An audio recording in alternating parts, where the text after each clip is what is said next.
Bueno, pues retomamos el surrealismo que habíamos empezado el otro día. Volvemos a abordarlo. Qué bien.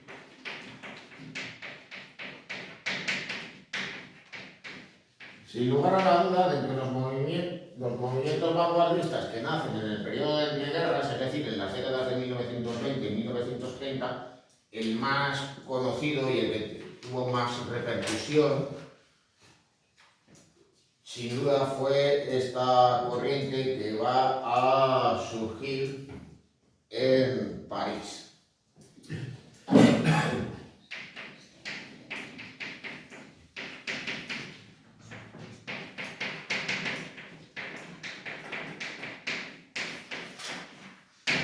Bueno, se puede decir que incluso pues, hubo un surrealismo antes de la aparición del movimiento surrealista, porque en cierto modo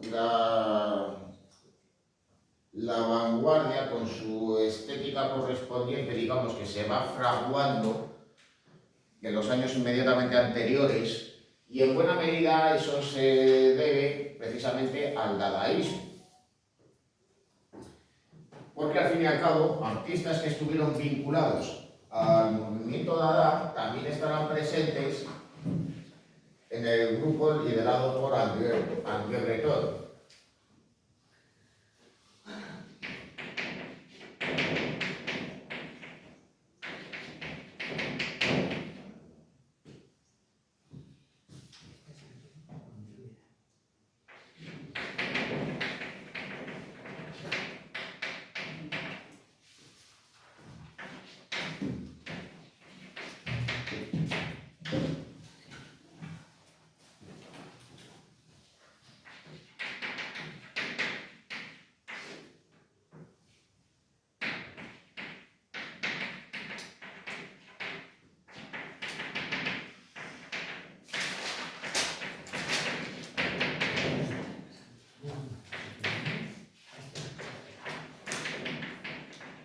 Bueno, al igual que había sucedido en el futurismo italiano, el líder, la cabeza visible del surrealismo, va a ser también un escritor.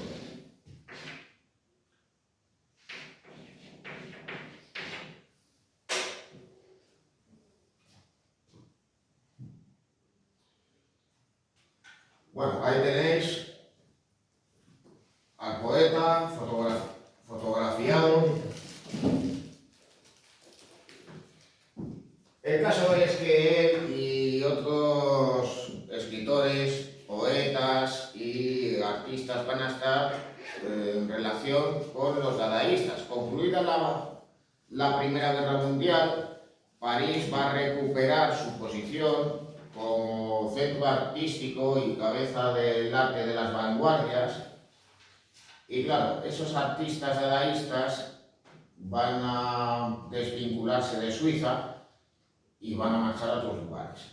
Unos se establecerán en Berlín y otros marcharán hacia París, incluido también el propio Tristan Tzar. La obra de los dadaístas va a interesar al Breton, pero de todos modos pues existirán importantes fricciones entre el poeta y el autor de origen rumano. Además, de todas maneras, pues había que tener en cuenta una cosa, y es que los dos, digamos, no podían estar juntos, porque ambos querían ser gallos del mismo corral. Así que, claro, pues fruto de esas discrepancias va a acabar surgiendo el grupo surrealista, allá por 1922.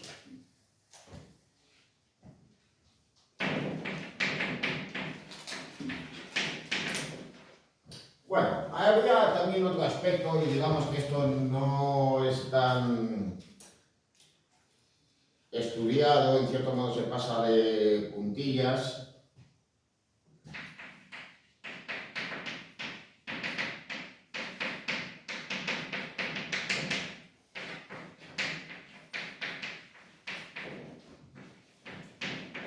Y es que, a diferencia de los dadaístas, los surrealistas sí que van a comprometerse políticamente. Los dadaístas eran profundamente críticos con la sociedad y la política de su época, pero eran apolíticos, no estaban vinculados a ningún partido ni movimiento. En cambio, los surrealistas, y en buena medida por iniciativa de Breton,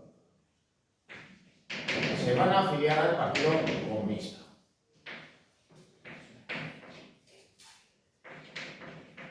Por aquel entonces, en la década de 1920, se van a fundar los diferentes partidos comunistas nacionales que seguían órdenes desde Moscú.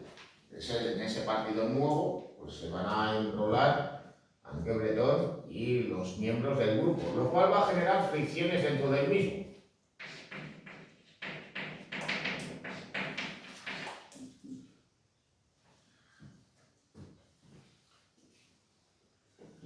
Así, pues por ejemplo, el escritor y dramaturgo André Artaud o el mismísimo Salvador Dalí van a acabar enfrentados con el poeta francés, van a ser expulsados del grupo, otros, digamos, van a tener cierto desinterés y harán, digamos, una suerte de mutis por el foro, como en el caso de Joan Miró.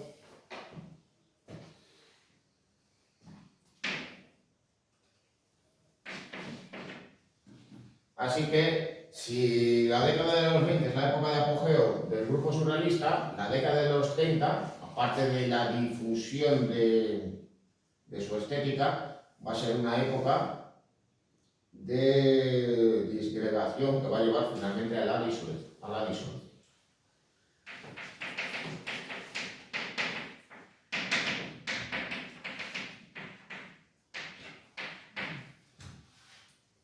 Así que cuando llega 1939, el grupo, digamos, que vino a finalmente vino a disolverse.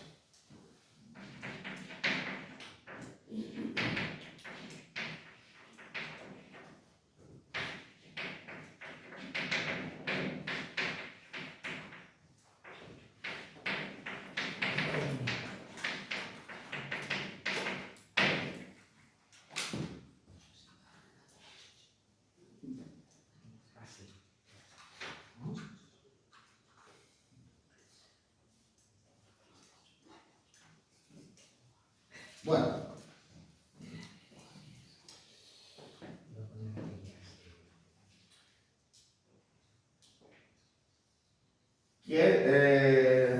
¿quién va a influir en los surrealistas? Bueno, pues digamos que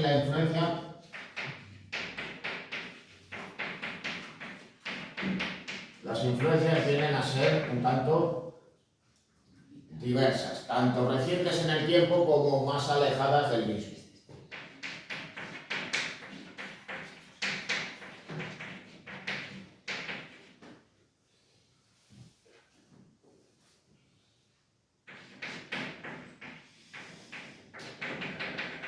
En primer lugar, el romanticismo.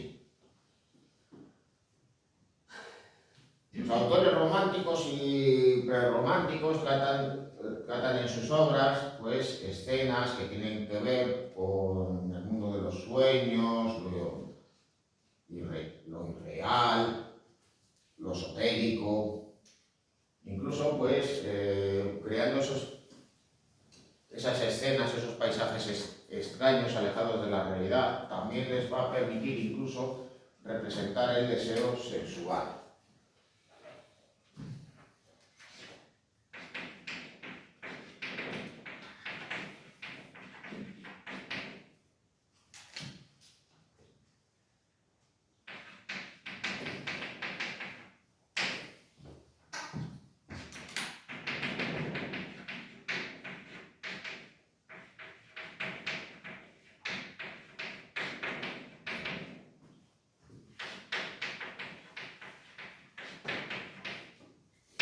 Bueno, ¿qué autores cabría citar? Bueno, pues, por ejemplo, Fuseli, en la pesadilla, representa ese cuerpo lánguido de una mujer, acusado por estos animales extraños, esta forma simiesca que podemos identificar con una suerte de sátiro o de demonio, esta figura fantasmal de un caballo, pero que de todos modos, pues por la postura y el gesto de la mujer, podemos pensar que está teniendo algún tipo de sueño erótico. En el caso de Piranesi, en sus cárceles imaginarias va a recrear unos espacios irreales, un ambiente un tanto de pesadilla, con unas arquitecturas imposibles que también van a servir de inspiración a los autores del surrealismo.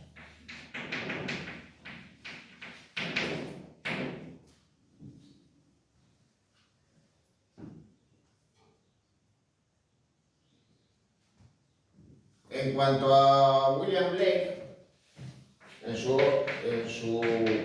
obra gráfica, pues viene a estar presente una visión deísta muy particular en su interpretación de la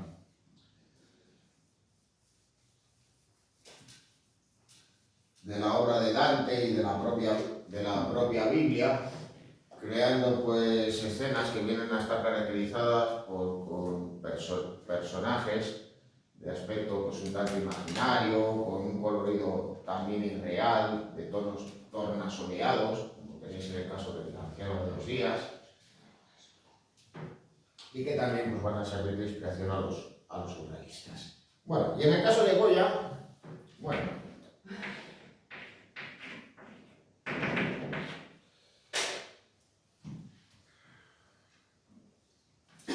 en el caso del autor aragonés, hay que tener en cuenta de que su obra viene a anticipar otras corrientes de expresión que vinieron a ser posteriores a él. Él va a influir sobre todo en el expresionismo, en el realismo pictórico, en parte también en el impresionismo, pero también hay que tener en cuenta de que, claro, él va a recrear escenas relacionadas con lo esotérico, con lo oculto, con esas escenas que él tiene en muchas ocasiones de aquelarres, donde están presentes las brujas, pero de todos modos, en este caso, pues he preferido recurrir como ejemplo a esta obra. Corral de Lobos no es una de las obras más conocidas del autor. Claro, al representar a ese grupo de hombres que están en un manicomio de la época, pues hay que tener en cuenta de que, claro, los locos no siguen, digamos, las normas, las convenciones sociales, debido, digamos, a su enfermedad. Eso les lleva, pues, también a desinhibirse, a tener comportamientos que a nosotros nos puedan parecer escandalosos. De hecho, pues, daros cuenta, aquí están presentes dos hombres que están desnudos. ¿Qué razón tienen? Bueno, pues también, digamos que son muestras de poder de uno sobre otro antes de tener relaciones sexuales entre ellos, ya sean consentidas o no. Así que ahí también incluso pues estaría presente, digamos, ese tipo de escena que en cierto modo se vendría a anticipar.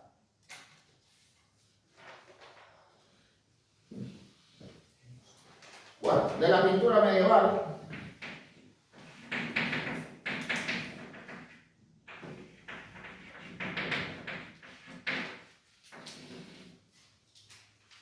los surrealistas, digamos, que la van a revisitar y la van a ver con unos ojos diferentes a lo que tenía la gente común de por aquel entonces.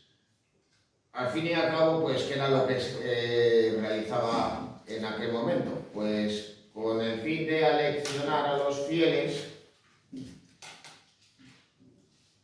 para representar, digamos, comportamientos y vicios negativos y señalar, digamos, aquello que estaría vinculado con el demonio y el pecado, se van a representar demonios, animales fantásticos, también se van a deformar las formas, incluso se van a representar animales realizando actividades humanas, con lo cual digamos, esa inventiva, todo ese imaginario medieval va a tener una gran riqueza, y cuando sea revisitada en el siglo XX, toda esa inventiva con esos personajes y escenas irreales, pues van a servir también de inspiración. Van a influir sobre todo los bestiarios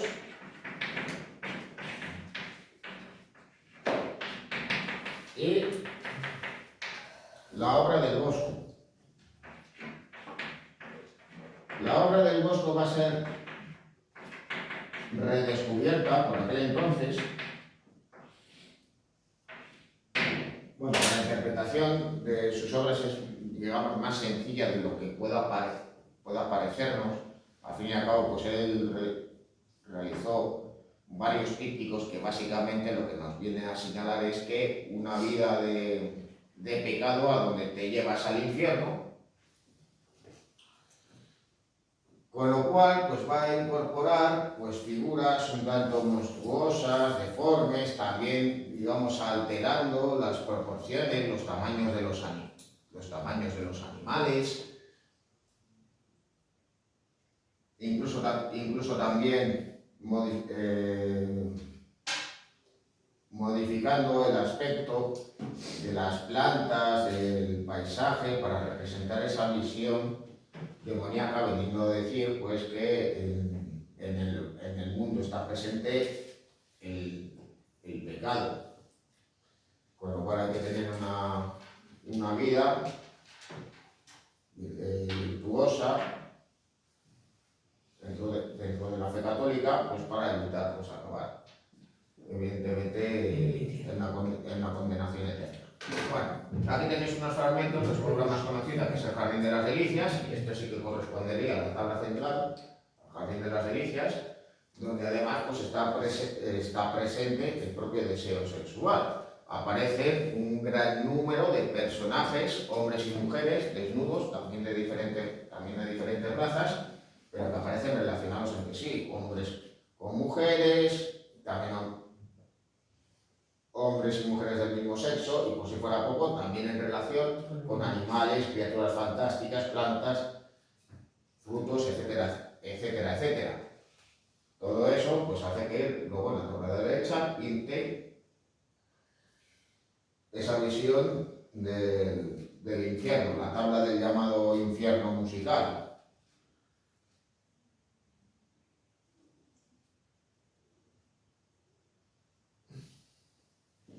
Bueno,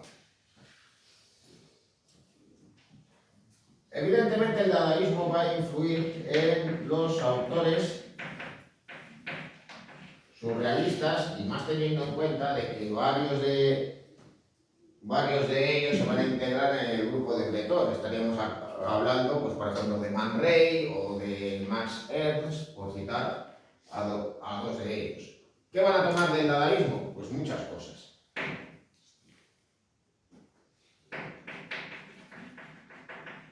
El recurso al azar, los automatismos de los surrealistas van a partir de esos elementos aleatorios propios del grupo Dada.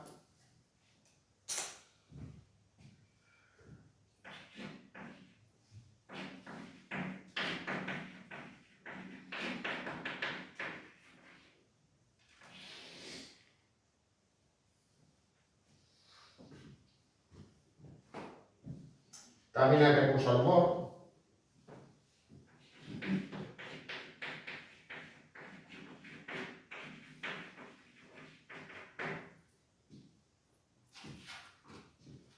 Entendido no solo esto, pues como juegos, digamos, satíricos, ingeniosos, sino también la búsqueda consciente de la provocación.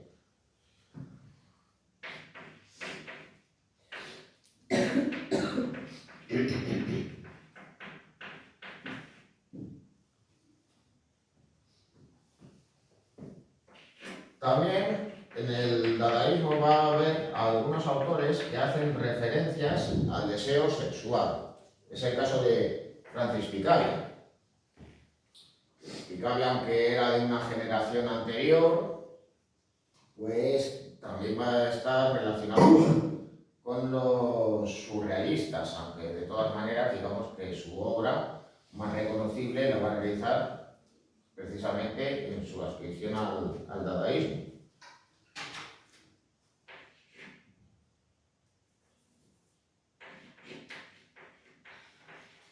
Él identifica una estética maquinista con el deseo sexual. Ya os había explicado en parte por qué. Al fin y al cabo, pues en el sexo hay movimientos mecánicos repetitivos, más o menos rápidos, como los que efectúa la maquinaria. No hace falta que haga una recreación de los mismos. No hemos entendido a estas alturas ya. El caso es que esto pues, viene a estar presente en varias de estas obras de Francis Picabia, como en el caso de esta obra, Constitución Universal. Aquí tenéis pues, una forma que nos puede recordar a un torno y esta otra a una plancha.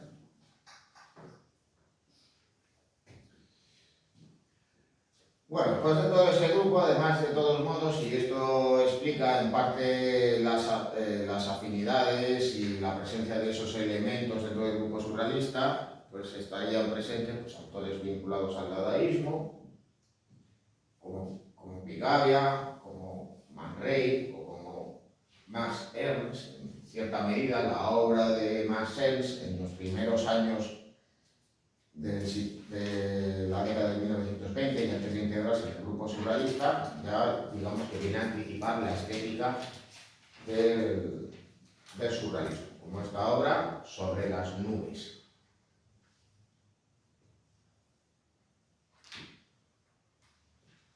Bueno, luego también aquí tenéis esta obra de Man Ray, Poema sonoro, ya veremos otros ejemplos de su obra más conocidos, pero que de todos modos, pues viene a ser pues, esa búsqueda del humor, esa constante dentro de los surrealistas, ya que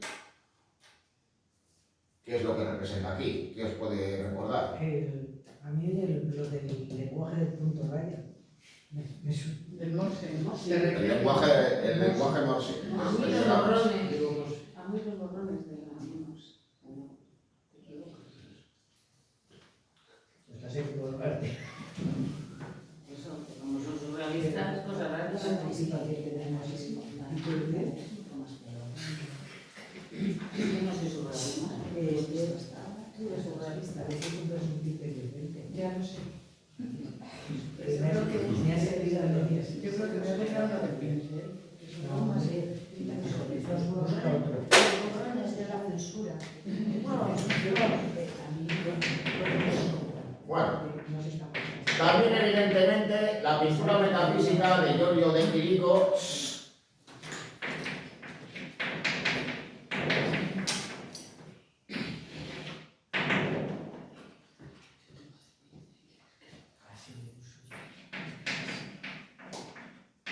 con esas escenas más bien irreales que recrean esos paisajes oníricos en donde de Chirico, en base digamos a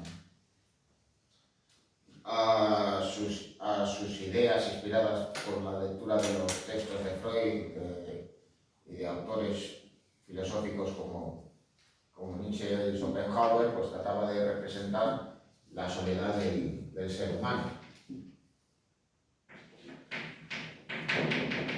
realizando pues una obra figurativa, pero eso sí, alejada de la realidad. Ahí tenéis esos dos lienzos ya posteriores a los que hemos estado viendo en clase y que vienen a ser pues, precisamente contemporáneos a la aparición del grupo surrealista de André Breton. Luego, de todos modos, pese a esas afinidades, de Quirico y los surrealistas no tuvieron una buena relación. Para el pintor italiano pues le parecía un poco más o menos que una banda de mamarrachos.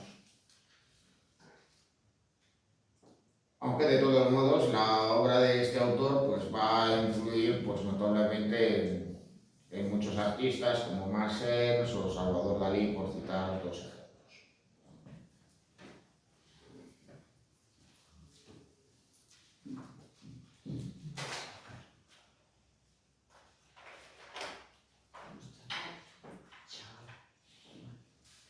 Y luego, bueno, de Chagall ya veremos ahora su obra ahora. Qué bonito. Lo que fuimos a ver era Chacal, ¿no? Bueno, el Chacal es otra cosa. Vale.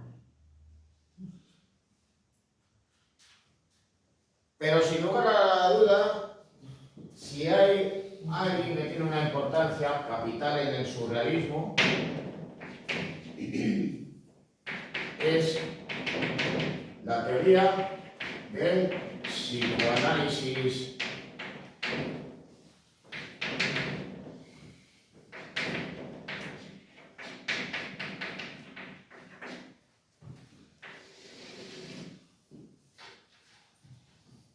de Sigmund Freud, aunque de todas maneras hay que señalar que la admiración que tenían los surrealistas por él no era recíproca. Él pues formaba parte de esos círculos intelectuales de la Viena de la Belle Époque y sus gustos e intereses estaban muy alejados de esas propuestas que realizaban los surrealistas. Me parecía pues, evidentemente pues, una gente extravagante y además digamos que él escribía sus escritos porque él al fin y al cabo lo que pretendía era curar a los enfermos, curar a sus pacientes, dar una posible solución a sus problemas y neurosis.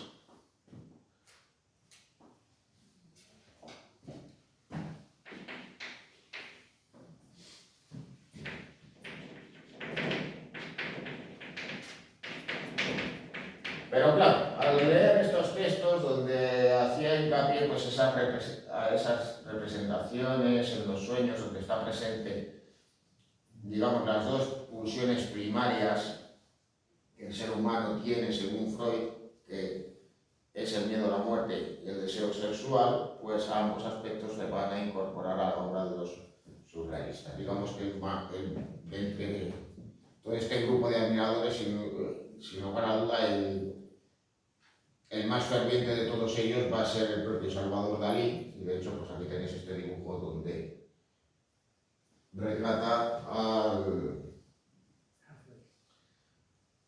autor austriaco de origen checo.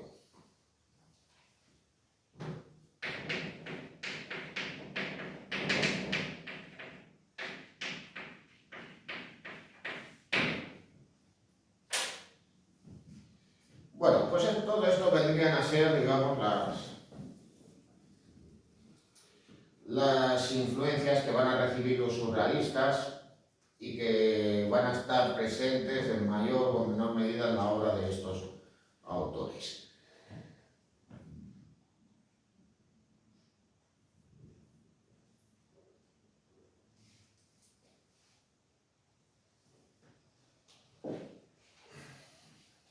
Bueno, hay que señalar de todos modos otra cosa.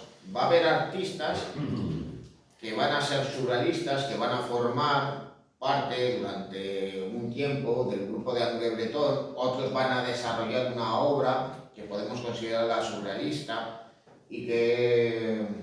pero no formaban parte, digamos, de esos círculos. Y al igual que de Quirico, había desarrollado una estética que podía inspirar a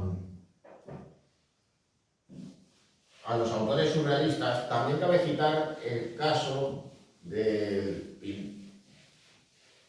pintor ruso, o más bien habría que decir bielorruso, Marc Chagall.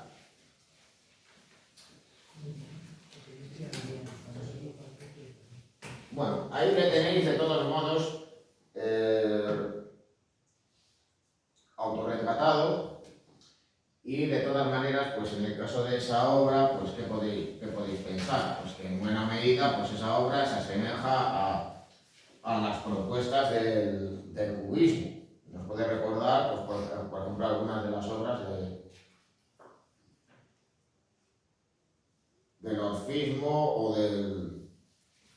del cubismo.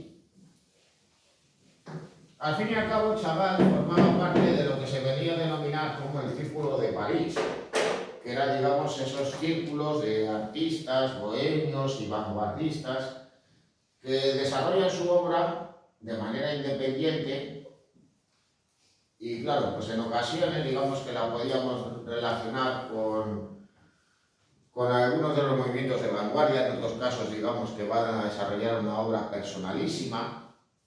Un ejemplo de esos autores que formaban parte del llamado Círculo de París fue Modigliani, y otro ejemplo de ello va a ser Chagall.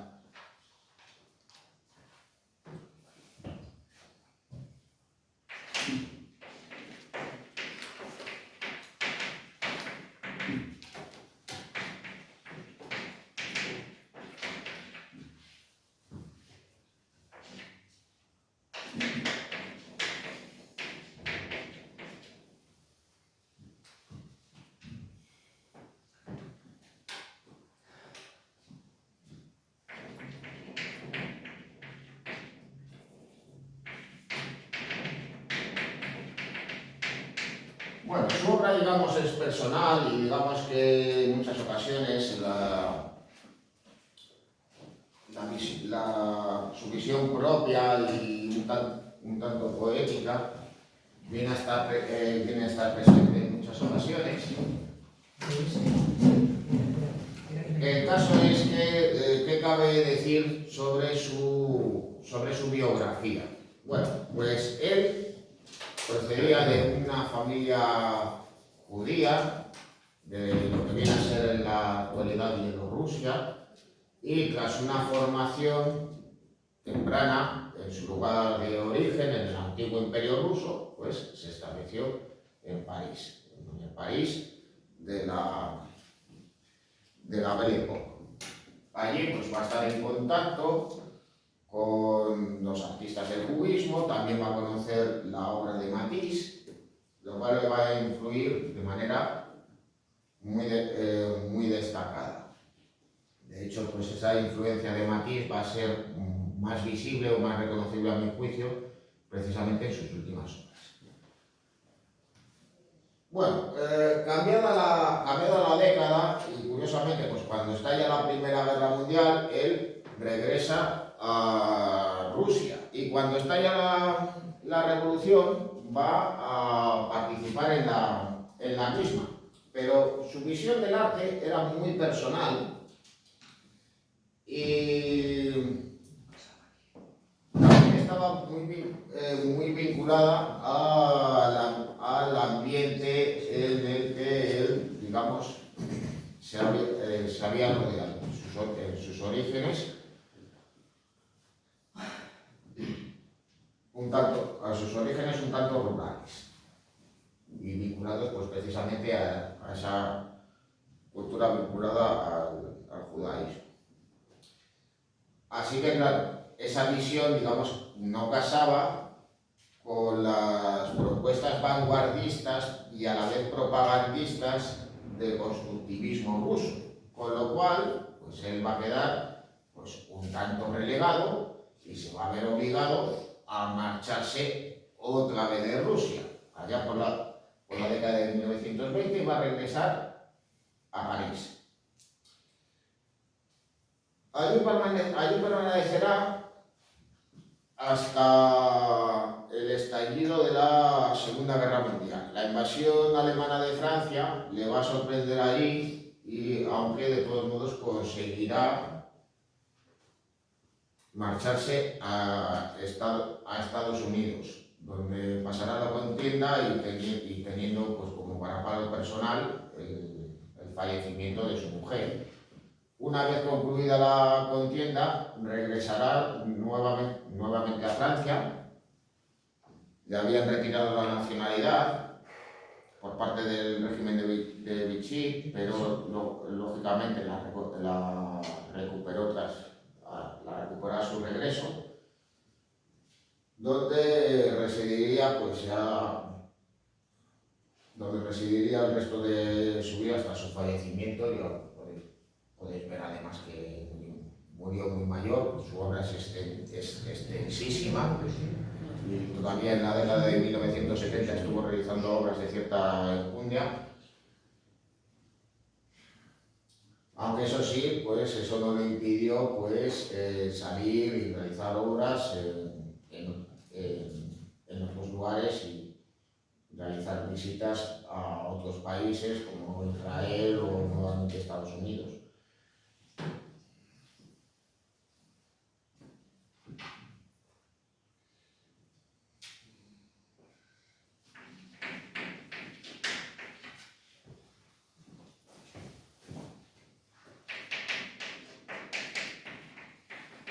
Bueno, pues por un lado tenemos a un autor que va a estar influenciado estéticamente sobre todo por la estética del fauvismo y del cubismo.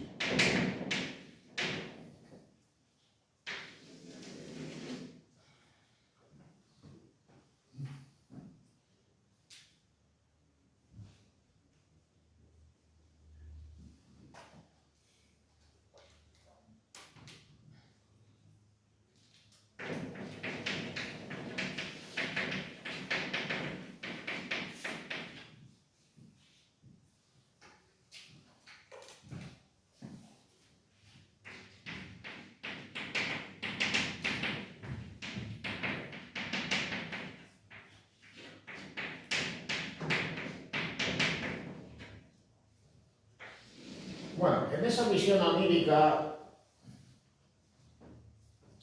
que él tiene del arte, pues va a representar escenas que en ocasiones son un tanto nostálgicas, ensoñaciones relacionadas con el amor, pero también aspectos vinculados a un mundo de pesadilla. Hay que tener en cuenta, de todos modos, las circunstancias en las que él vivió.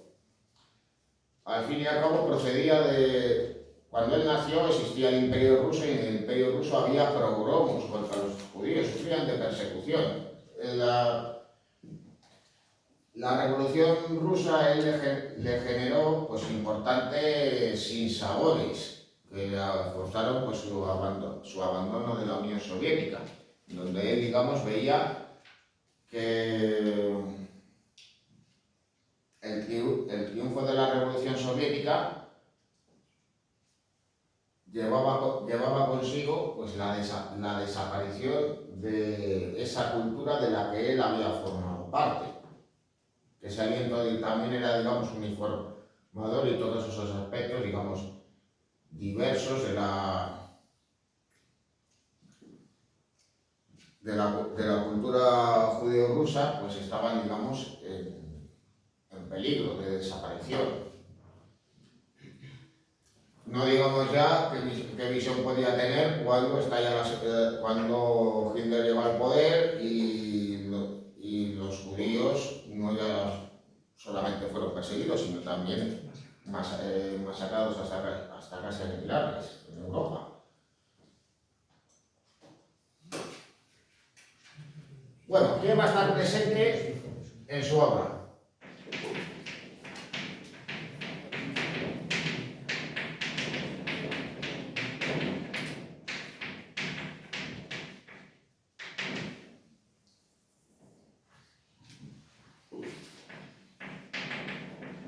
Van a estar presentes escenas amorosas.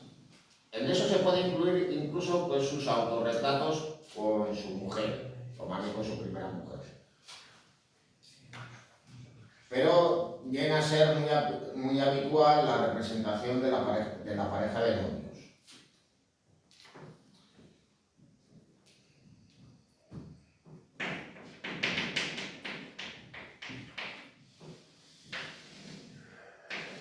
También las escenas vinculadas a los espectáculos teatrales y circenses.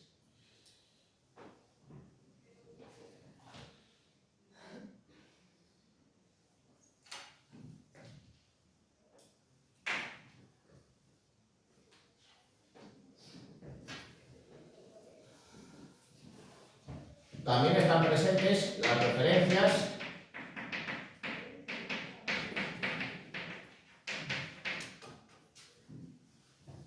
culturales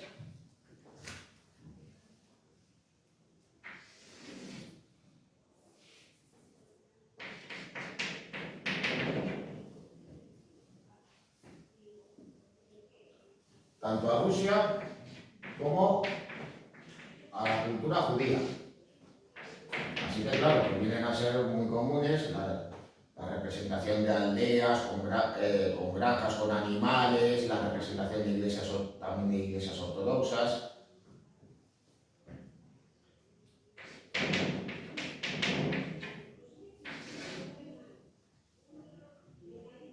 Todo ello pues también vinculado pues precisamente a esa cultura judío-rusa a la que él estaba pues íntimamente vinculado.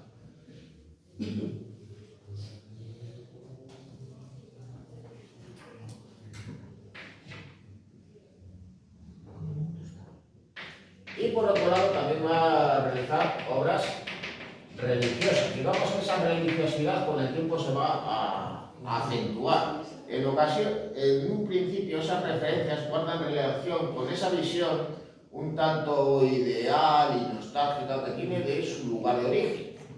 Pero con el tiempo van a ser más habituales las representaciones vinculadas al Antiguo Testamento y curiosamente también al Nuevo, porque la representación de Cristo crucificado viene también a simbolizar el sufrimiento de los judíos en Europa por aquel entonces.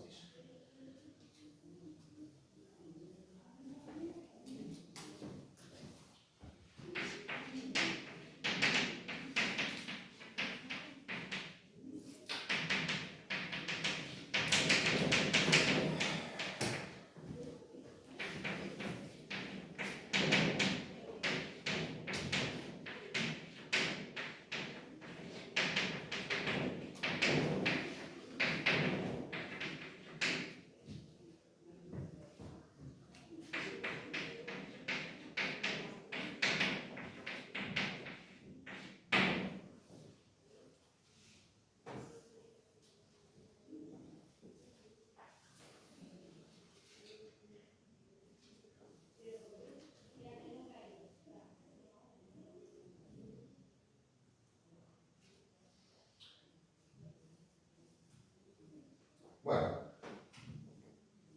sus primeras obras antes de establecerse en París, bueno, pues a mi juicio digamos que no son tan interesantes, su estilo digamos no había madurado. Cuando llega a Francia, pues se abre ante él, digamos, una gran posibilidad de expresarse y ya pues a partir de 1910, 1911, digamos que su estilo explota. Es en esos años, pues precisamente, en los que la estética de su obra está más relacionada con el cubismo, pero que ya de todos modos sus inquietudes e intereses ya empiezan a ser más que reconocibles. Por eso ya en 1911 pinta su primera obra maestra, John y la aldea.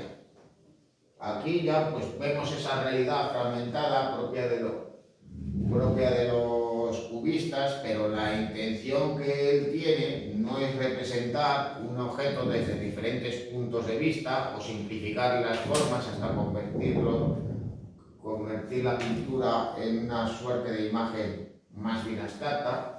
Aquí están presentes diferentes referencias a su Bielorrusia natal, con lo cual, pues, aunque recurra a un colorido real, como vemos este rostro humano de color verde, pues podemos reconocer la figura de un campesino en primer término y la de una oveja por otro, vamos, yo creo que es una oveja. Y luego ya también, pues digamos, otras escenas, digamos, más reconocibles, la mujer ordeñando, ¿no? ¿Y él quién es? El verde. Luego también la figura de un segador, la imagen de una aldea con una iglesia, etc. Luego ya a la derecha tenéis esa novia con abanico, una de esas representaciones un tanto habituales en él, que son las parejas de novios, con la mujer vestida de blanco en muchas ocasiones.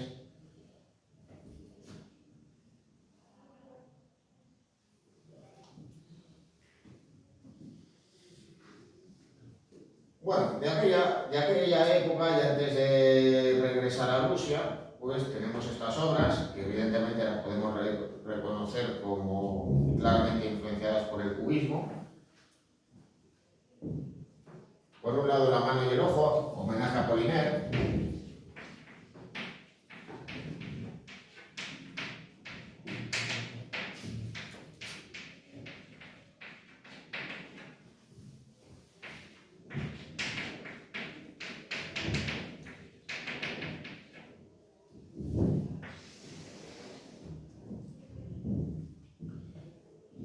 No deja de ser más que significativo como la figura del poeta pues era reverenciada por muchos de los artistas del momento, incluso ya pues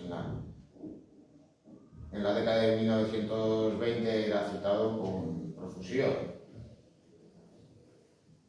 Luego ya tenéis estas otras obras, Calvario, ya una primera muestra de arte religioso en su obra, y El soldado débil.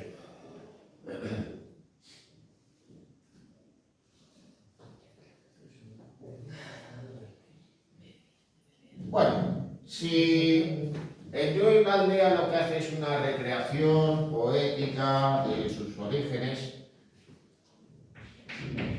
en París a través de la ventana, pues va a representar, digamos, esa visión onírica de la ciudad.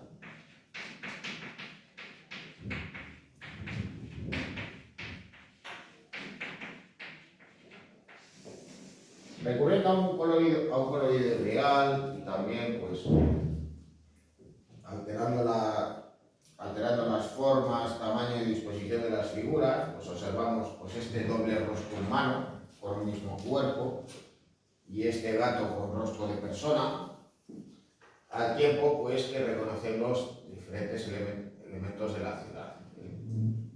El paisaje urbano pues, visible desde la colina de Montmartre, la propia figura de la Torre Eiffel y como al fin y al cabo pues venía a ser una recreación de una suerte de sueño, pues nos encontramos con figuras dispuestas de una manera ilógica, esta pareja que se encuentra como si estuvieran tumbados, este personaje que parece como que cae del cielo.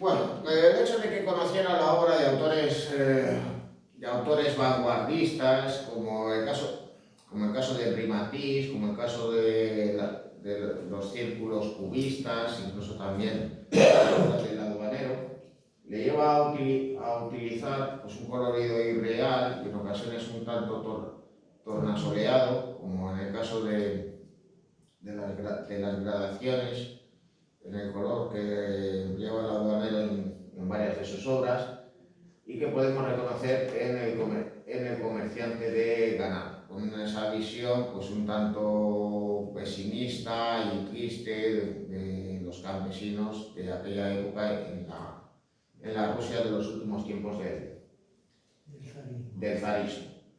Luego también tenéis esa otra obra, Vuelo sobre Vitesse. Al fin y al cabo pues empieza a ser cada vez más habitual la representación de figuras humanas que sobrevuelan un paisaje. Ya veremos también otra obra suya más conocida donde aborda nuevamente este tipo de escenas y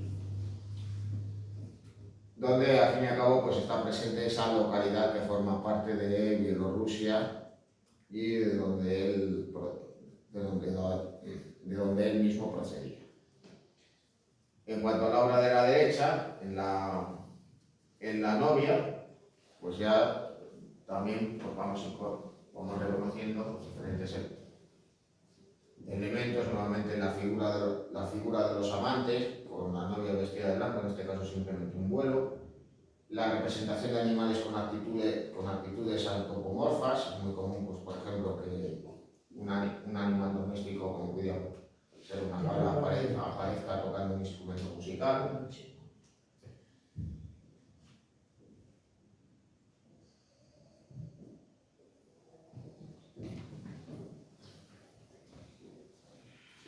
En el cumpleaños, Chagall se va a autorretratar con su esposa y va a recrear, pues, digamos, que un momento, sorpresivo, el hecho de que él se acerque para felicitarla y darle un beso mientras porta un ramo de flores y que es representado, digamos, de esta manera tan singular, que deforma los cuerpos para representarse a él mismo sobrevolando sobre su mujer y creando, digamos, una diagonal muy marcada para dar esa sensación de movimiento y también de vitalismo en la escena.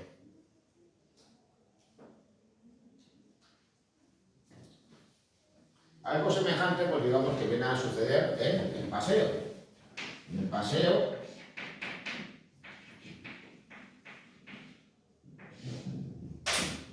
digamos que él va a cambiar, porque lo que va a hacer es representar a su mujer por encima de él, poniendo digamos, la posición que él considera que tiene dentro de la pareja. Aquí pues nuevamente pues, va a recrear esos paisajes vinculados a sus orígenes, representando las típicas aldeas campesinas de la Rusia de la época.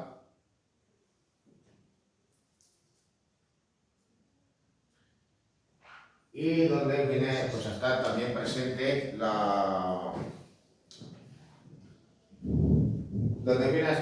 también una estética que en cierto modo también va a inspirar a los autores vinculados al Art Deco, es decir, esas formas del cubismo que luego de todos modos pues, se vuelven, digamos, más convencionales al ser también al verse más bien aceptadas por el gusto popular, pero que en cierto modo estas representaciones de Chagall por aquella época vienen también a inspirar a esos artistas. Al fin y al cabo recurre a una obra figurativa, pero donde hay un alejamiento consciente de la realidad. Incluso pues, en una obra como la que tenéis a la izquierda, el retrato de su mujer bella, donde aparece pues, con un tamaño enorme, colosal, acentuado todavía por ese formato alargado de la obra. Bueno, el doble retrato con copa de vino. Aquí nos vamos a encontrar pues, con otro retrato doble del pintor con su mujer,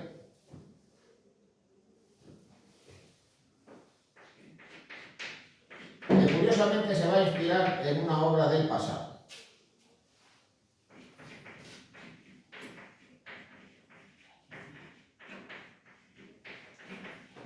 Para tratar de representar, digamos, la felicidad de la pareja, y que viene a estar acompañado por una figura que podemos identificar como una suerte de ángel,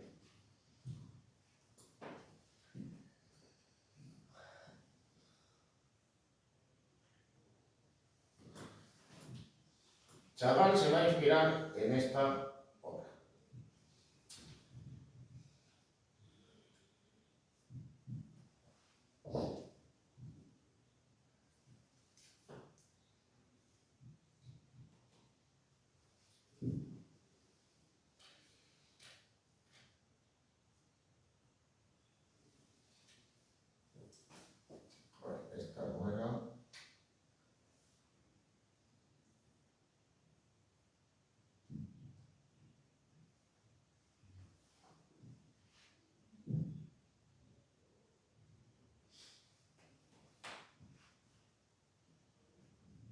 esta otra sí. Se trata del hijo pródigo en la taberna de Rembrandt, donde el pintor holandés se va a autorretratar junto con su primera mujer, que aparece sentada sobre sus piernas.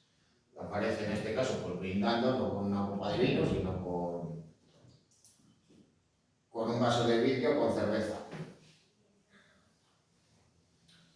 Pues bien, esta obra pues, va a inspirar pues, la composición del artista, solo que en este caso la mujer es la que aparece debajo y sobre sus hombros está el pintor. Claro, esto de todos modos nos manifiesta otra cosa, que ella, digamos, es el verdadero sustento y soporte de la pareja y hace pues que esto permita, digamos, pues ese sentimiento de felicidad que tiene el artista y que trata de plasmar en la obra, también alterando nuevamente las proporciones y alejándose conscientemente de la realidad. No hay más que ver cómo aparece la figura, pues literalmente volando sobre este espacio, sobre un río, posiblemente representando Vitesse o Minsk.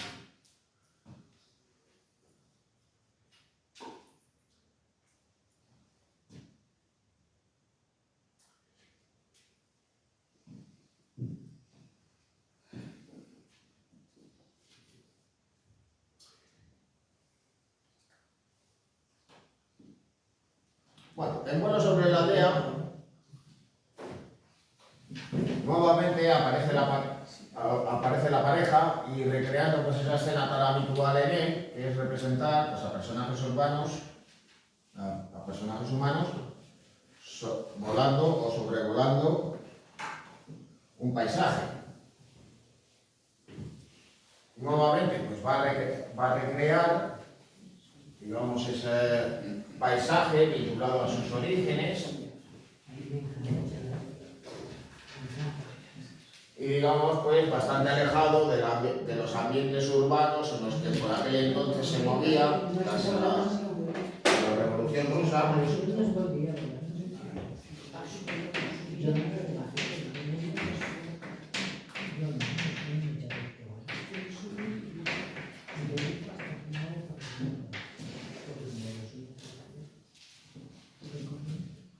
Bueno, que por tanto digamos que estaba alejado de esos círculos urbanos en los que él se movía por aquel entonces, en Moscú, en Petrogrado, incluso también en Minsk, con artistas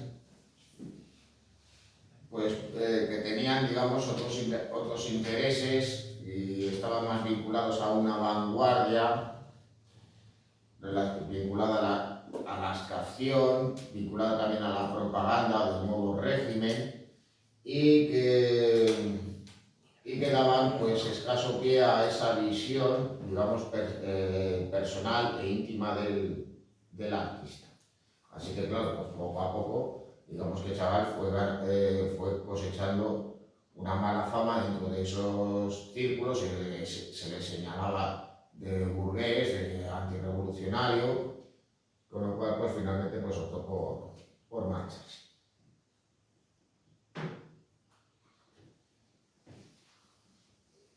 Bueno, inicialmente pues él era un comisario político, es decir, era un miembro del partido y por tanto en Minsk, digamos, tenía esas responsabilidades vinculadas al Partido Comunista de la Unión Soviética. Pero claro, esa visión del arte casaba mal con las intenciones de los artistas y también de los nuevos gobernantes de la Unión Soviética. Con lo cual acaba perdiendo esa posición y, entre otras cosas, pues se vinculará al nuevo teatro judío de Moscú, realizando obras y paneles para las representaciones. Aquí tenéis pues, varios de ellos. Este es el de mayor tamaño, Introducción al teatro judío, donde aparecen músicos, acróbatas, etcétera, aquí las representaciones del teatro, la danza, la literatura y el circo. Aunque de todos modos el panel más conocido es el relacionado con la música, que es El violinista verde, que en realidad es una versión de una obra anterior.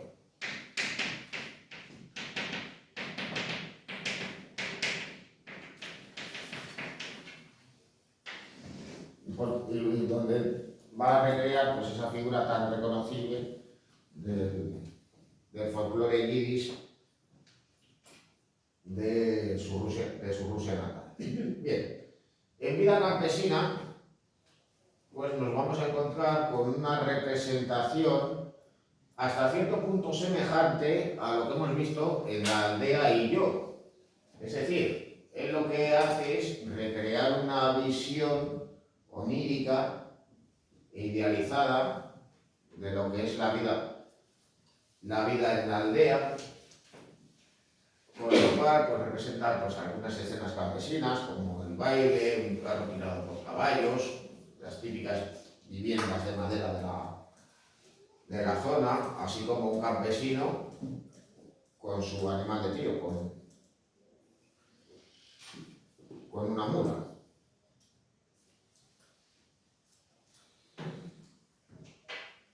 Bueno, con el tiempo, digamos, la religiosidad del chaval se va acentuando y las referencias religiosas van a ir en aumento.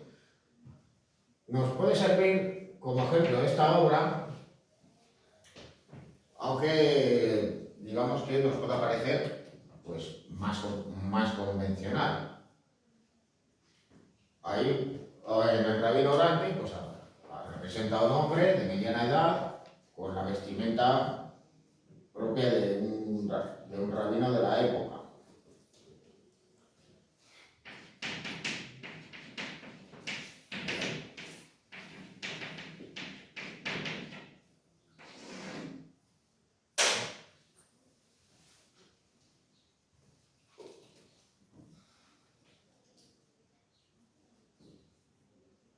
Bueno, fruto, digamos, de esa visión un tanto pesimista que va teniendo en esa época, en el periodo de guerras, y donde en ocasiones, digamos, hace unas referencias, digamos, más positivas, vinculadas, pues, precisamente a una visión, digamos, de un futuro con esperanza, pues van a ser constantes esas representaciones con referencias religiosas, en donde la figura de los amantes o de los novios vienen a transmitir, digamos, esa esperanza hacia el futuro.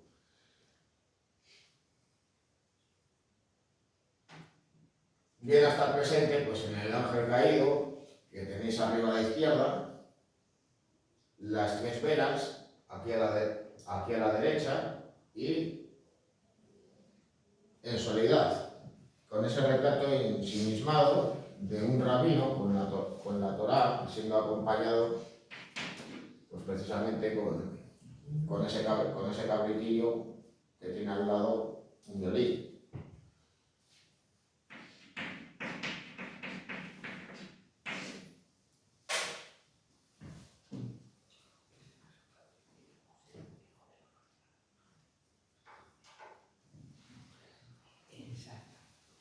Bueno, en la Revolución, pues lo que hace es representar, una vez que llevaba ya unos cuantos años en Francia, tras exiliarse de la Unión Soviética, su visión, digamos, sobre la misma. Él, digamos, que opone el furor y la violencia revolucionaria con aquellos elementos que él identifica con la Rusia prerevolucionaria. Y de hecho, pues se identifica pues, a personajes con actitudes, gestos, comportamientos vinculados a la vida campesina y a la cultura judía. Así que frente a toda esta masa, digamos, enfurecida, y violenta, pues opone este grupo más reducido de personas con actitudes más diversas, más individualizadas, donde reconocemos, por ejemplo, pues, la figura de este acróbata y también nuevamente la figura del rabino con la Torá, una actitud, como hemos visto, pues idéntica a la que hemos visto en la obra Soledad. También nuevamente pues, va a introducir la figura de los amantes, aquí. Y la cabra sentada en la silla. Está bien amaestrada, yo creo. Sí, ya lo veo.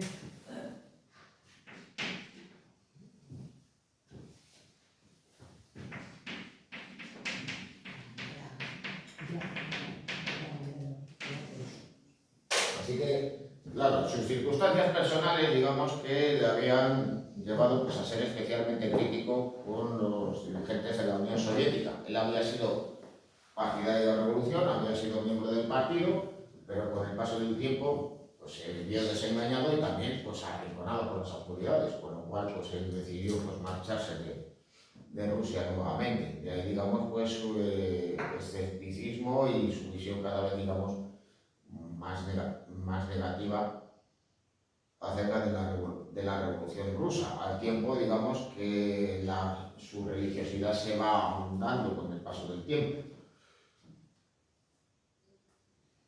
Bueno,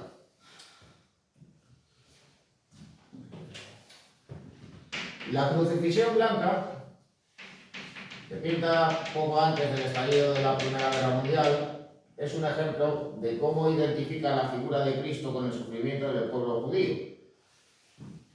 Evidentemente, él no se convirtió al cristianismo,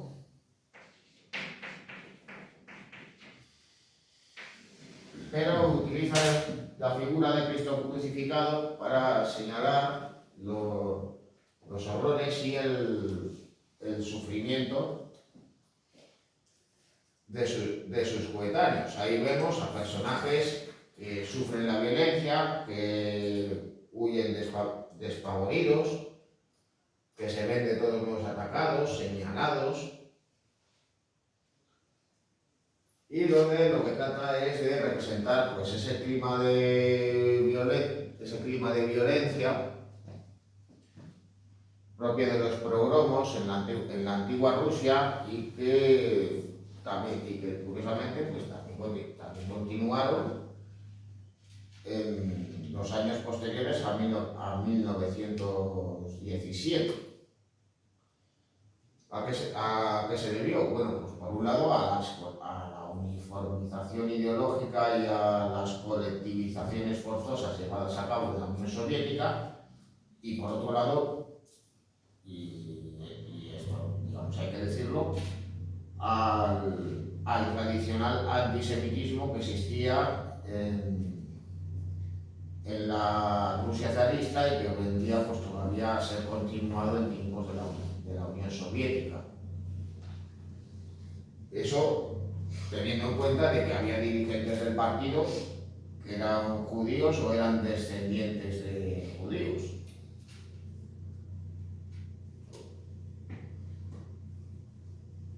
Bueno, más obras de Chagall, donde vamos a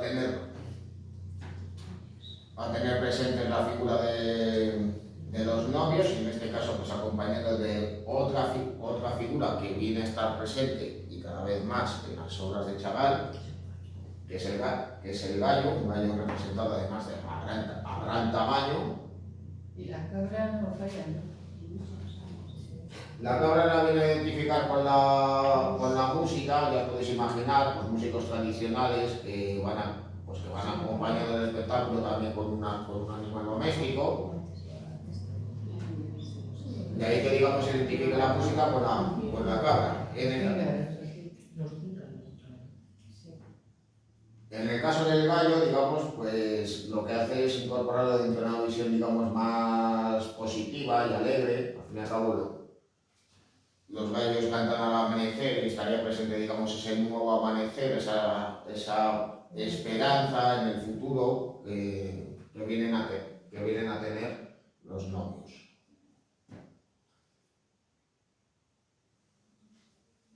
Lo tenemos ahí, el sueño de una noche de verano.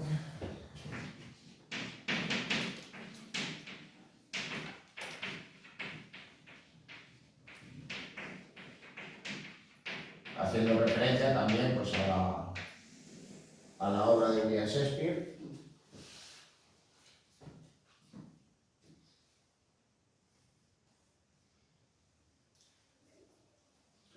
En la Virgen de la Aldea, pues nuevamente pues, va a recurrir a una estética vinculada al cristianismo para representar pues, nuevamente esa visión, digamos, idealizada y onírica de su tierra natal.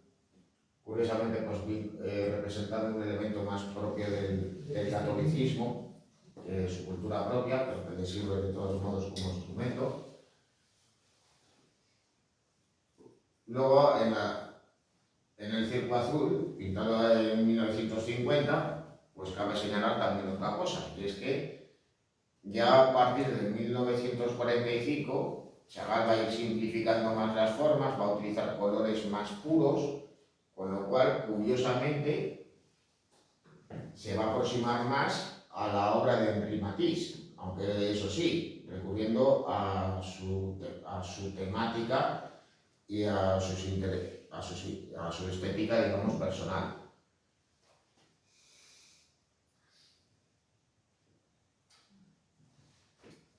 Bueno, más obras que también nos pueden recordar pues, precisamente a esa estética fauvista, abandonando pues ya, digamos, esos elementos propios del cubismo para aquel entonces. Escuchando de Valle, en 1942, La Granja, de 1954, Gran Sol, donde en este caso pues, están presentes los amantes.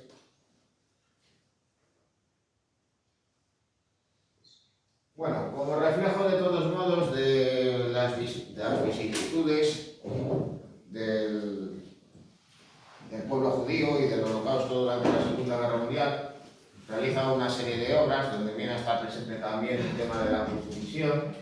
Aquí tenéis presente pues, el éxodo, la huida en masa de los judíos ante el clima de persecución, donde también curiosamente va a estar presente la figura de Moisés con las tablas de la ley, nuevamente la figura de la novia y del gallo como referencia, digamos, al futuro.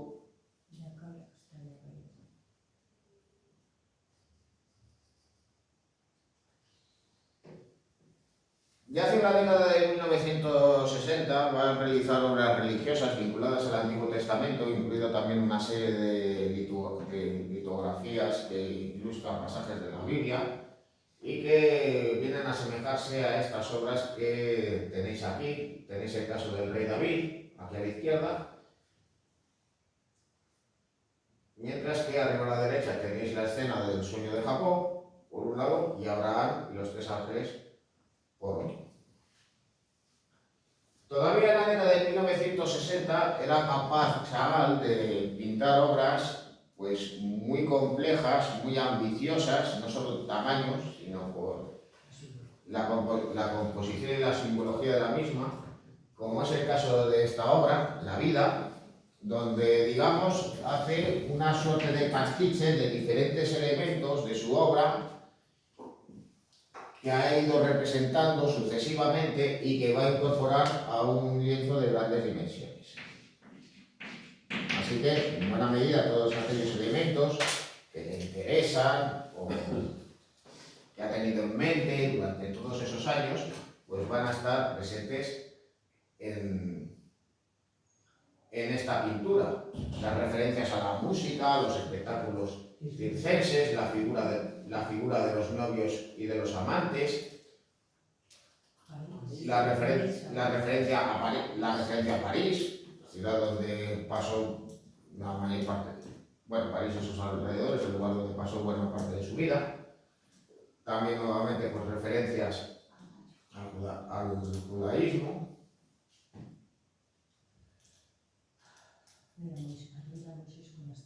Y ya por último, acerca de Chagall, pues hay que señalar que al igual que otros artistas y tal y como habían hecho Henri Matisse, Pablo Picasso, Joan Miró, etcétera, etcétera, pues va a explorar nuevos campos de expresión, incluyendo la recuperación de técnicas tradicionales Ya hemos visto con anterioridad cómo Enric Matisse había trabajado con otras técnicas. Había realizado collage, había trabajado la cerámica, había diseñado vidrieras. Y en un proyecto pues muy largo y continuado en el tiempo, Chagall va a diseñar vidrieras para la Catedral Gótica de Metz, donde va a representar pues escenas vinculadas al Nuevo Testamento, pero con un tratamiento, digamos, vanguardista, próximo a su estética. Aquí, digamos, como una suerte de excepción dentro de sus últimas obras, va, en cierto modo, pues, a recuperar una estética pues, cercana al cubismo.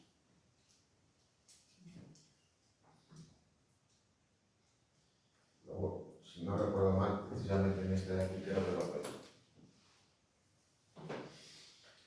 que lo que hacía era recrear no sé si hacía, lo que hacía era recrear la escena de los panes y los peces o del vino en las bodas de Cana.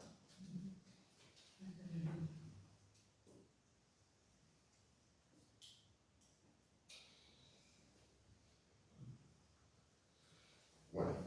También pintó la bóveda de la cúpula de la ópera Garnier de París. Eso no lo recuerdo. La cúpula de la ópera Garnier de París. Sí, es que está bien. No sé, porque como dentro de la ópera de Garnier no he estado, tampoco lo puedo saber de primera mano. Lo he visto 2 veces.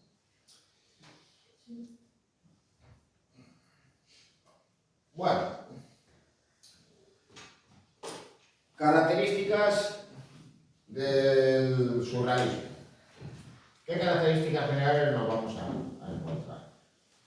Al fin y al cabo, pues el mundo de los sueños, lo onírico va a estar presente, pero desde luego que la visión que hemos visto de Chagall es próxima a la de los surrealistas, pero al ser tan personal, también en parte, digamos, en parte se aleja.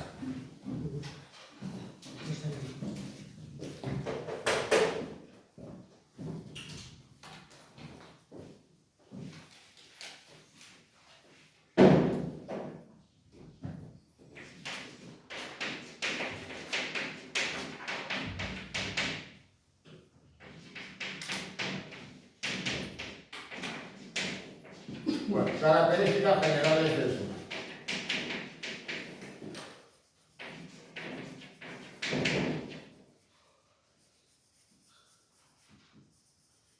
Bueno, pues está, en primer lugar, el recurso a los automatismos.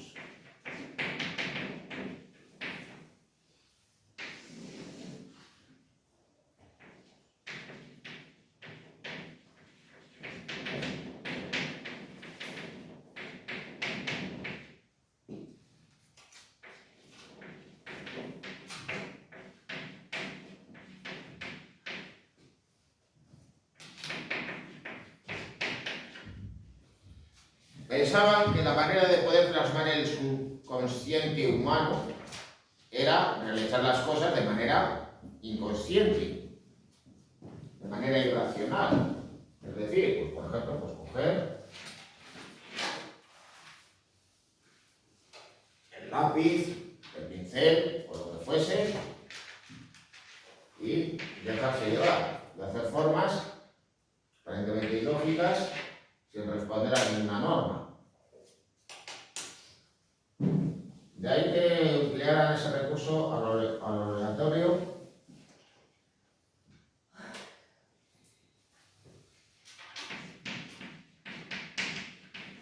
para componer esas obras. Ya lo habían practicado los dadaístas, y ahí tenéis de todos modos un ejemplo, no de una escultura de Hans Sachs, sino de un dibujo suyo donde ha recurrido pues, a esa técnica.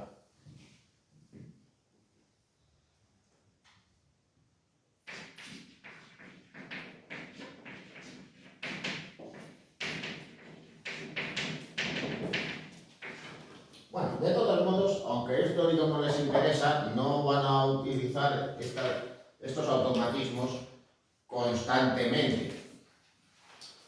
Porque al fin y al cabo, ¿qué era lo que pasaba? ¿Qué era lo que podían transmitir así? Pues al final lo que iban a transmitir era pues unas obras, digamos, abstractas, alejadas, digamos, de la intención que ellos pudieran tener.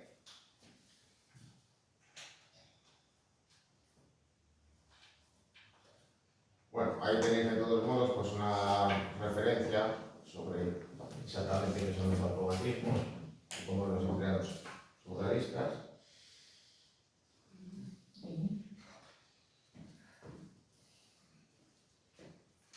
Bueno, para André Breton y los surrealistas, las representaciones, digamos, que tenían que jugar entre lo real y lo irreal, creando lo que ellos llamaban la surrealidad. Y para ello, ¿qué era lo que iban a hacer? ¿Qué era lo que pensaban en realizar? Pues lo que van a utilizar son asociaciones absurdas e incongruentes.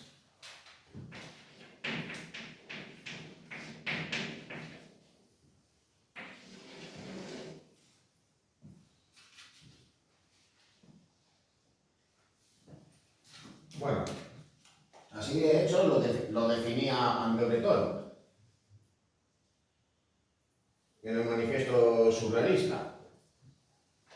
En las obras de arte pues estaba el encuentro futuro de esos dos estados en apariencia tan contradictorios como son el sueño y la realidad. Una especie de realidad absoluta de surrealidad. Y claro, pues ¿qué es lo que representa? Pues esas escenas oníricas con elementos que nosotros asociamos a la realidad, pero con elementos que no guardan relación entre sí. Con lo cual, digamos que esas asociaciones son absurdas, no tienen lógica. Bueno, un ejemplo muy simple es este, El Imperio de la Luz, de Magritte, ya que representa una escena nocturna y diurna al mismo tiempo. Otro ejemplo, digamos, pues es esta obra, Retrato de Roma. Trata de representarla como pianista, pero claro, la retrata de pie, con lo cual las manos están tocando el piano y los brazos, pues, bueno, el resto de los dos brazos no sé dónde están. Luego además, pues daros cuenta, parece una de las patas del piano. El resto no se ve. Pues no se sabe muy bien si se está apoyando, si está flotando en ese ambiente, en esa escena, digamos, onírica.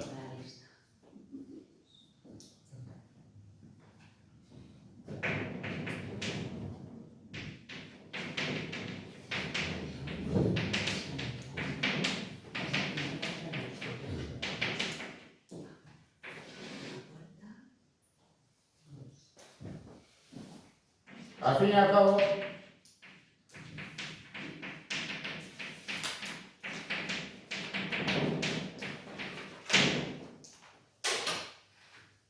y al cabo, pues todavía en la actualidad pues hay gente que dice, bueno, esto es surrealista, porque eso de todos modos se lo dice la gente cuando no le ve a algo sentido por ninguna parte.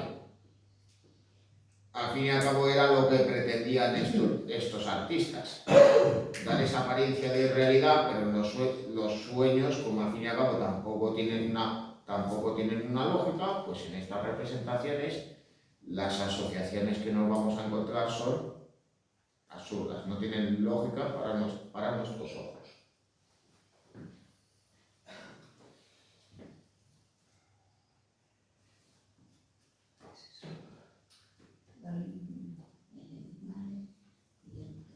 Bueno, en el enigma de Guillermo Tell, ¿qué viene a estar presente? Pues también, digamos, esa manera de plasmar el subconsciente humano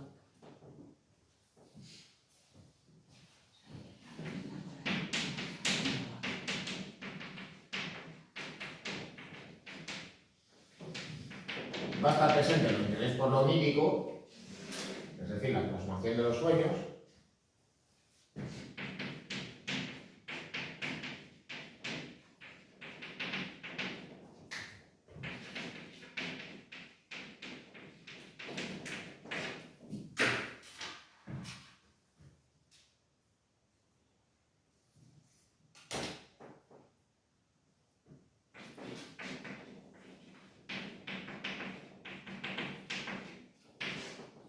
así como la asociación de imágenes, algo que ya hemos visto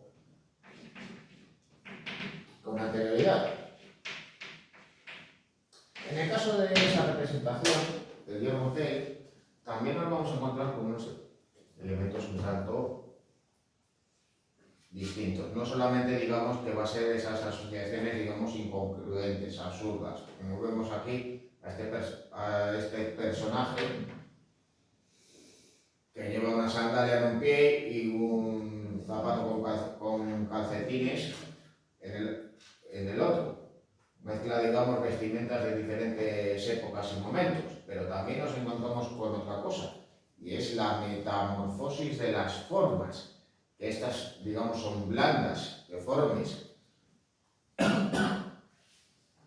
Es otro elemento, digamos, propio del artista catalán, aparte de incorporar, digamos, elementos, digamos, de su cosecha propia, como es el caso de este reloj blando. ¿Qué has dicho? ¿Es un reloj? Sí, Un los reloj blanco. relojes de Dalí y esas personas. Pero porque los hemos visto en otros cuadros, porque ahí no parece un reloj. Sí.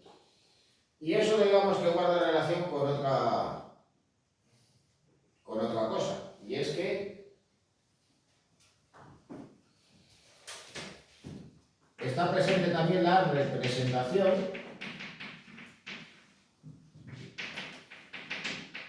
de metamorfosis. Las formas cambian, se ven alteradas sin que sepamos exactamente bien qué es. Están, digamos, en un proceso de cambio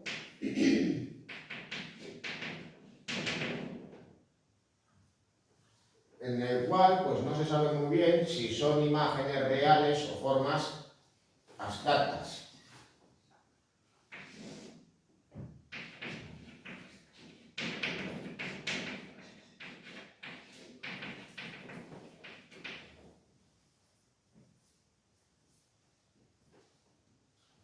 Todo ello, digamos, para acentuar esa sensación de irrealidad, que estamos pues más bien ante un sueño y no ante una escena real.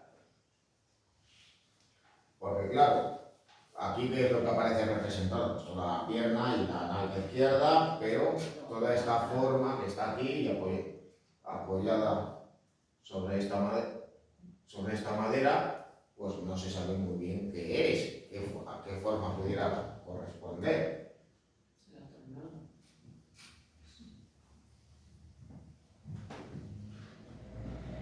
Claro, para acentuar esa sensación de irrealidad, ¿qué es lo que van a representar también? Pues elementos biomórficos. Los artistas surrealistas no hacen pintura abstracta, pero recurren a elementos abstractos, que nos recuerdan a formas orgánicas.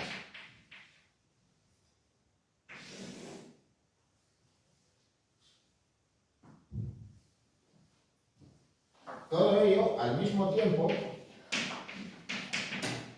en el que van a recurrir a espacios irreales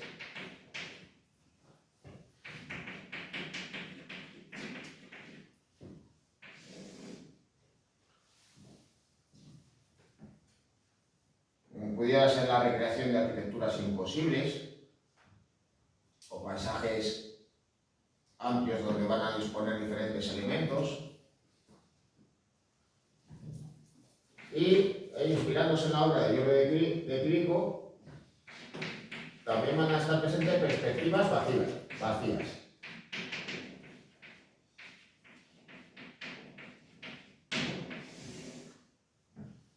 Es decir, líneas de fuga que son incongruentes o que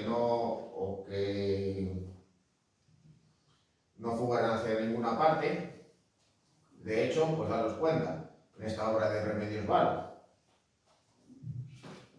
ojos sobre la mesa, bueno, aparece esta forma de gafas, esta forma de ojos sobre un tablón, y aquí aparece pues este espacio que en principio pues parece responder a las líneas de perspectiva, pero claro, el tablón no se sabe muy bien si está apoyado contra la pared, si está flotando, etcétera, etcétera.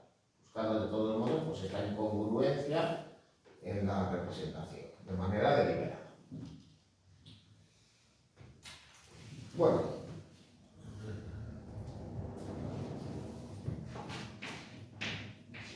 y luego a su vez ya está presente el desarrollo de temáticas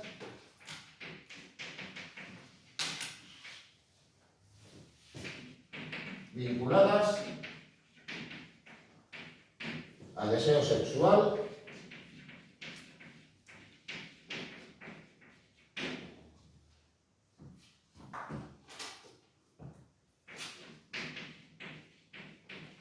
y la muerte.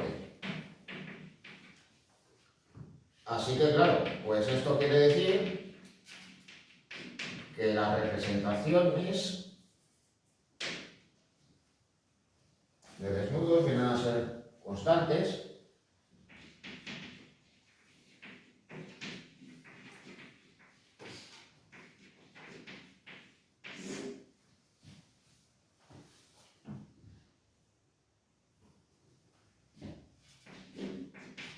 a su vez también van a estar presentes referencias a la putrefacción y a la enfermedad.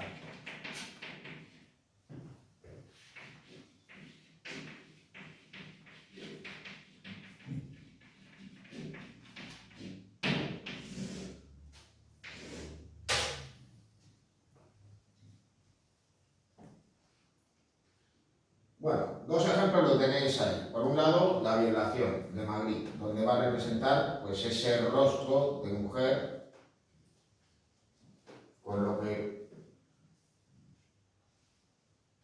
con elementos propios de un desnudo. En lugar de los ojos, la nariz y la boca, pues están los pechos, el ombligo y el vello púbico. Luego aquí a la izquierda tenéis este lienzo de Paul Delvaux, el hombre en la calle. Ya en el caso de la obra de Delvaux no la vamos a ver. De todos modos, tras Magritte, digamos que es el principal representante del surrealismo en Bélgica, donde vienen a estar pues, de manera constante, muy habitual, las representaciones de mujeres desnudas, que vienen a simbolizar, digamos, como tanto el deseo sexual reprimido, como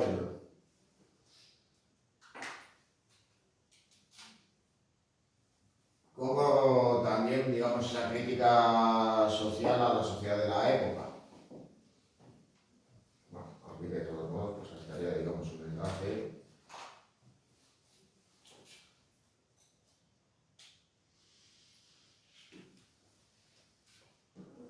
A su obra, aquí tenéis, pues parece también otro ejemplo de la misma, donde va a recrear esos paisajes también en ocasiones un tanto misteriosos, oníricos, que en este caso pues hace referencia a la antigüedad clásica, con lo cual pues evidentemente se va a inspirar en Giorgio de Chirico para realizar esta composición.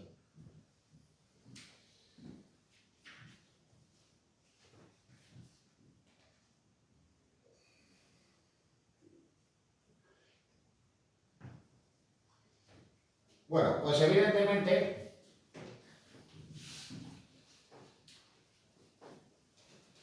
también va a estar presente el recurso al humor,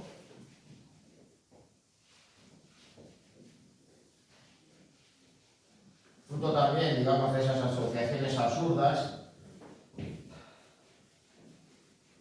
unido también a la provocación,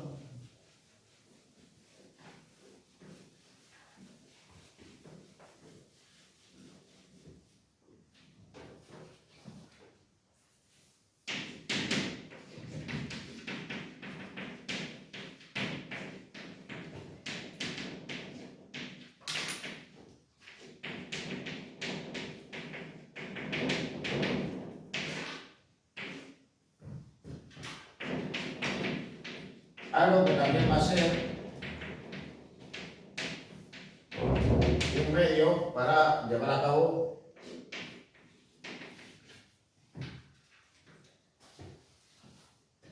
una crítica social.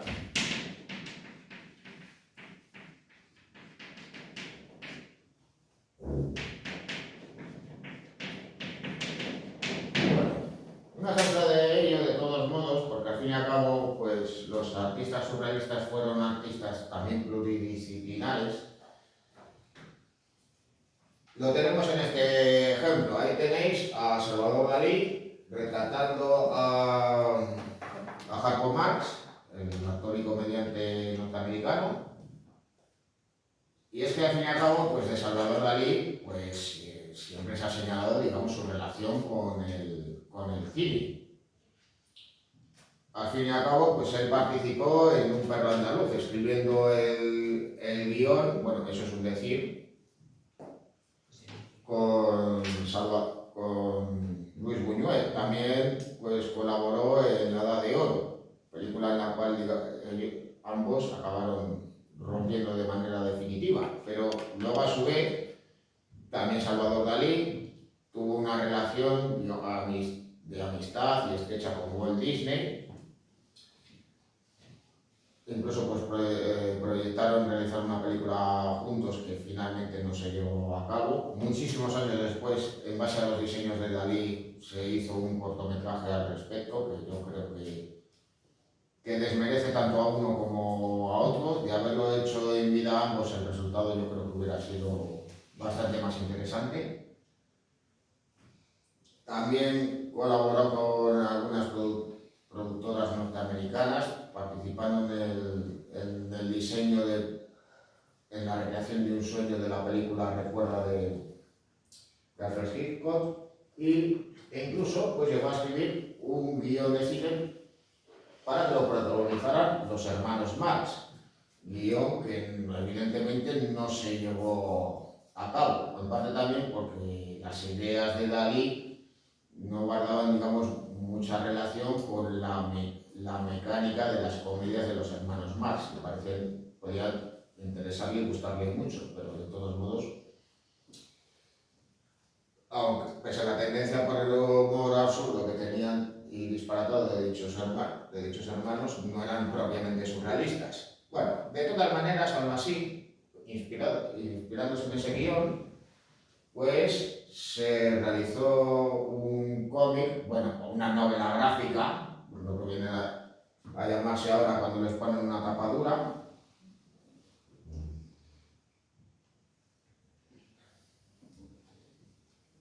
Y se realizó pues precisamente pues inspirado en ese guión de Salvador Dalí, pues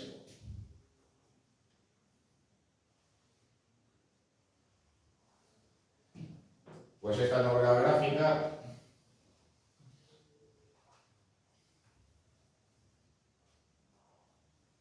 llamada Jirafas, ensalada de jirafas de lomo de caballo.